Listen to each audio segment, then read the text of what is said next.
কল্যাণী ইউনিভার্সিটির আন্ডারে যে সমস্ত কলেজ রয়েছে প্রত্যেকটা কলেজে তোমরা যারা ফিফথ সেমিস্টারের স্টুডেন্ট রয়েছো বিএ জেনারেল অর্থাৎ পাস কোর্সের, তো তোমাদের ফিফথ সেমিস্টারে যাদের জিই সাবজেক্টে এডুকেশন অর্থাৎ জিই শিক্ষাবিজ্ঞান রয়েছে, তো এই জিই এডুকেশনের 5 এবং 10 নম্বরের কিছু গুরুত্বপূর্ণ প্রশ্নের সাজেশন নিয়ে আজকের এই ভিডিওটা আলোচনা করব। তো আমি তোমাদের জন্য কিছু 5 এবং 10 নম্বরের প্রশ্ন তৈরি করেছি। তো তোমরা যদি পরীক্ষার আগে এই প্রশ্নগুলি ভালো করে পড়ে যেতে পারো, এর মধ্যে থেকে তোমরা পরীক্ষাতে 5 এবং 10 নম্বরের প্রশ্ন কমন পেয়ে যাবে। ঠিক আছে?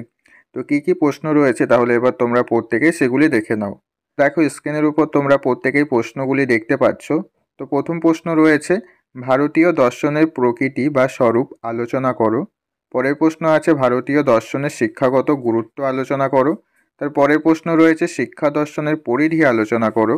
তার পরের প্রশ্ন আছে, শিক্ষার ব্যক্তিতান্ত্রিক ও সমাজতান্ত্রিক লক্ষ্যের মধ্যে পার্থক্য লেখো।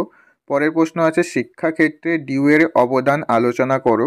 তার পরের প্রশ্ন আছে, একজন আদর্শ শিক্ষকের 5টি গুণাবলী আলোচনা করো, অথবা একজন ভালো শিক্ষকের বৈশিষ্ট্যসমূহ লেখো।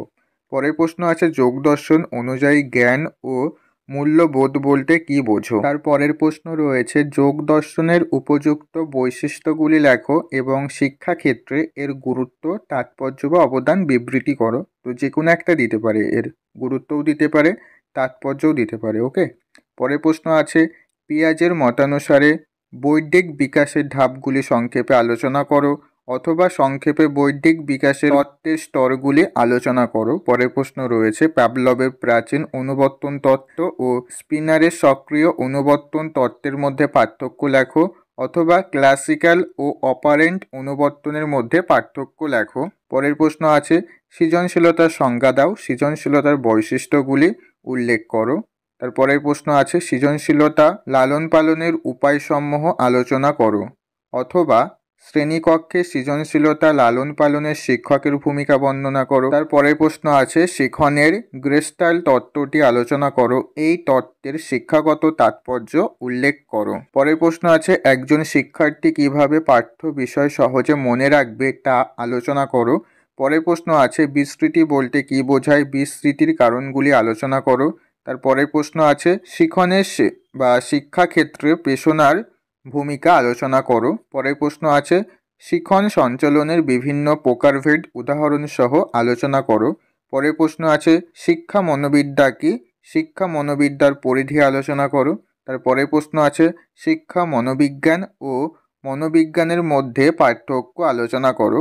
পরের প্রশ্ন আছে, গান্ধীজির বুনিয়াদি ও নাই তামিল শিক্ষা প্রধান বৈশিষ্ট্যগুলি আলোচনা করো। পরের প্রশ্ন আছে, স্বামীজির মানুষ গড়ে তোলার শিক্ষা সম্পর্কে আলোচনা করো, অথবা বর্তমান শিক্ষা ব্যবস্থায় স্বামী বিবেকানন্দের অবদান লেখো, অথবা স্বামীজির মতে শৃঙ্খলা কি, শিক্ষাক্ষেত্রে স্বামী বিবেকানন্দের 3টি উপাদান উল্লেখ করো। পরের প্রশ্ন আছে, প্রচেষ্টা ও ভুলের শিক্ষণ তত্ত্বটি আলোচনা করো, এর পরীক্ষাটি বর্ণনা করো, এই তত্ত্বের শিক্ষাগত তাৎপর্য লেখো। পরের প্রশ্ন আছে, শিক্ষাক্ষেত্রে রুশোর অবদানগুলি উল্লেখ করো।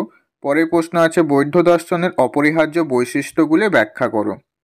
তারপরের প্রশ্ন আছে, বৌদ্ধ শিক্ষা ব্যবস্থার শিক্ষাগত গুরুত্ব সম্পর্কে আলোচনা করো। পরের প্রশ্ন আছে, বৌদ্ধ দর্শনে জ্ঞান ও মূল্যবোধ সম্পর্কে আলোচনা করো। তারপরের প্রশ্ন আছে, মানব জীবনের বিকাশের বিভিন্ন ধাপগুলি কী কী, সামাজিক জীবনে কিশোর কিশোরীর যে ধরনের সমস্যার সম্মুখীন হয় তা আলোচনা করো, শিক্ষা কিভাবে তাদের সমস্যার সমাধানে সহায়তা করবে, অথবা কৈশোরকালে দৈহিক ও প্রাক্ষবিক চাহিদাগুলির বর্ণনা দাও, এই চাহিদা পূরণের শিক্ষা কার্যক্রম আলোচনা করো। পরের প্রশ্ন আছে, পাঠ্যক্রম বলতে কি বোঝো, গতানুগতিক ও আধুনিক পাঠ্যক্রমের লেখো। পরের প্রশ্ন আছে, শিক্ষাক্ষেত্রে সহপাঠক্রমে কার্যাবলীর প্রয়োজনীয়তা উল্লেখ করো, অথবা সহপাঠক্রমে কার্যাবলীর গুরুত্ব লেখো। পরের প্রশ্ন আছে, শিশুকেন্দ্রিক শিক্ষা ব্যবস্থা বৈশিষ্ট্যগুলি লেখো, অথবা শিশুকেন্দ্রিক শিক্ষার বৈশিষ্ট্য উল্লেখ করো। পরের প্রশ্ন আছে, পাঠ্যক্রম ও শিখন পদ্ধতি সম্বন্ধে রবীন্দ্রনাথ ঠাকুরের অবদান আলোচনা করো, অথবা রবীন্দ্রনাথের শিক্ষা দর্শন নিয়ে আলোচনা করো এবং বর্তমান শিক্ষা ব্যবস্থায় রবীন্দ্রনাথের প্রাসঙ্গিকতা বিচার করো। পরের প্রশ্ন আছে, বুনিয়াদী শিক্ষার ইতিবাচক ও নেতিবাচক দিকগুলি সংক্ষেপে লেখো, অথবা বুনিয়াদী শিক্ষার পদ্ধতির সুবিধা ও অসুবিধাগুলি লেখো। পরের প্রশ্ন রয়েছে, সাংখ্য দর্শনের জনককে, সাংখ্য দর্শনের বৈশিষ্ট্য উল্লেখ করো, সাংখ্য দর্শনের শিক্ষাগত গুরুত্ব বা তাৎপর্য ব্যাখ্যা করো। পরের প্রশ্ন আছে, ব্যক্তিসত্তার প্রভাবক হিসেবে বংশগতি ও পরিবেশের ভূমিকা আলোচনা করো। তারপরের প্রশ্ন আছে, ব্যক্তিসত্তা বলতে কী বোঝো? ব্যক্তিসত্তা সংরক্ষণ তত্ত্বটি সংক্ষেপে আলোচনা করো। পরের প্রশ্ন আছে, অরবিন্দের মতে শিক্ষার লক্ষ্য আলোচনা করো। তো এই ছিল তোমাদের জিই এডুকেশনের 5 এবং 10 নম্বরের কিছু গুরুত্বপূর্ণ প্রশ্ন। তো এখানে প্রশ্নটা একটু বেশিই রয়েছে, কারণ তোমাদের জিই এডুকেশনের সিলেবাসটা অনেকটাই বড়। তো যে প্রশ্নগুলি দেওয়া হয়েছে এগুলি প্রত্যেকটাই খুব ইম্পর্টেন্ট প্রশ্ন রয়েছে। তোমরা প্রত্যেকেই চেষ্টা করবে পরীক্ষার আগে প্রত্যেকটা প্রশ্নে ভালো করে পড়ে যাবার, ঠিক আছে? এর মধ্যে থেকেই তোমরা পরীক্ষাতে 5 এবং 10 নম্বরের হুবহু কোশ্চেন কমন পেয়ে যাবে, ঠিক আছে? তো এই ছিল আজকের ভিডিও। আজকের ভিডিওটা যদি তোমাদের ভালো লেগে থাকে ভিডিওতে অবশ্যই একটি লাইক করে দাও এবং আজকের ভিডিওটা অবশ্যই তোমার বন্ধুদের মধ্যেও শেয়ার করে দিও যাদের জিই এডুকেশন রয়েছে তাদের মধ্যে। আর তুমি যদি আমাদের এই চ্যানেলে নতুন দর্শক হয়ে থাকো অবশ্যই চ্যানেলটি সাবস্ক্রাইব করে দিয়ে পাশে থাকা বেল আইকনটি বাজিয়ে দাও। তো আজকের ভিডিও এই পর্যন্ত, আবার দেখা হচ্ছে পরবর্তী ভিডিওতে। তোমরা সবাই ভালো থেকো।